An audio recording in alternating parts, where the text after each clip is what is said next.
ইরানের পারমাণবিক কর্মসূচি ঘিরে নতুন করে সামরিক পদক্ষেপের ইঙ্গিত দিয়েছেন মার্কিন প্রেসিডেন্ট ডোনাল্ড ট্রাম্প। তিনি বলেছেন, আগামী 10 দিনের মধ্যেই বিশ্ব জানতে পারবে যুক্তরাষ্ট্র ও ইরানের মধ্যে চুক্তি হচ্ছে নাকি যুক্তরাষ্ট্র সীমিত আকারে সামরিক হামলার পথে হাঁটছে।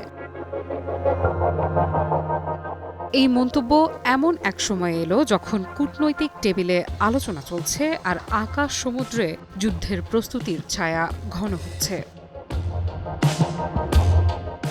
ইরানের পারমাণবিক কর্মসূচি বহুদিন ধরেই যুক্তরাষ্ট্র ও ইসরায়েলের উদ্বেগের কেন্দ্র। যুক্তরাষ্ট্রের অভিযোগ, ইরান শান্তিপূর্ণ জ্বালানি কর্মসূচির আড়ালে অস্ত্র তৈরির সক্ষমতা অর্জনের চেষ্টা করছে।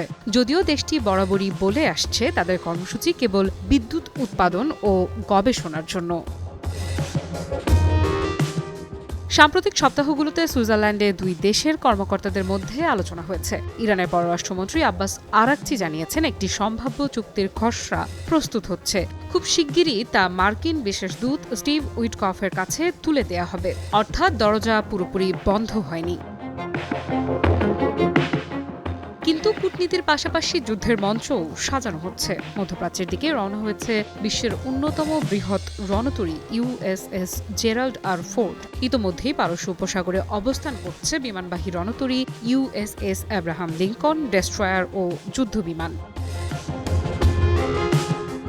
পাল্টা প্রস্তুতি নিচ্ছে তেহরানও। সামরিক ঘাঁটিগুলোতে বাড়ানো হয়েছে নিরাপত্তা। ইরানের সর্বোচ্চ নেতা আয়াতুল্লাহ আলী খামেনি সামাজিক যোগাযোগ মাধ্যমে যুক্তরাষ্ট্রকে সতর্ক করেছেন। তিনি মার্কিন যুদ্ধজাহাজ মোতায়েনকে বিপজ্জনক সামরিক তৎপরতা কিন্তু মোকাবেলাযোগ্য বলে অভিহিত করেছেন। অর্থাৎ বার্তা পরিষ্কার।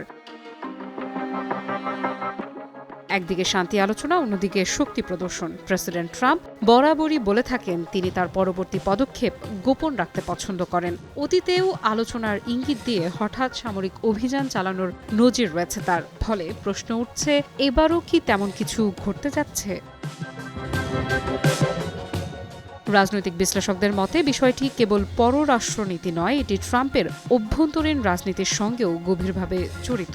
অভিবাসন ও অর্থনীতি নিয়ে সমালোচনার মুখে থাকা ট্রাম্পের জন্য ইরানের সঙ্গে দীর্ঘমেয়াদী সংঘাত ঝুঁকিপূর্ণ হতে পারে।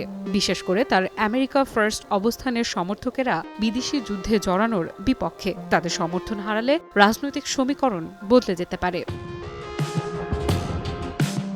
তাহলে কি হতে পারে আগামী 10 দিনে? চুক্তি যা সাময়িকভাবে উত্তেজনা কমাবে, নাকি সীমিত সামরিক হামলা যা পুরো মধ্যপ্রাচ্যকে অস্থিতিশীল করে তুলতে পারে? আফরিদা ইফরাত, নিউজ 24।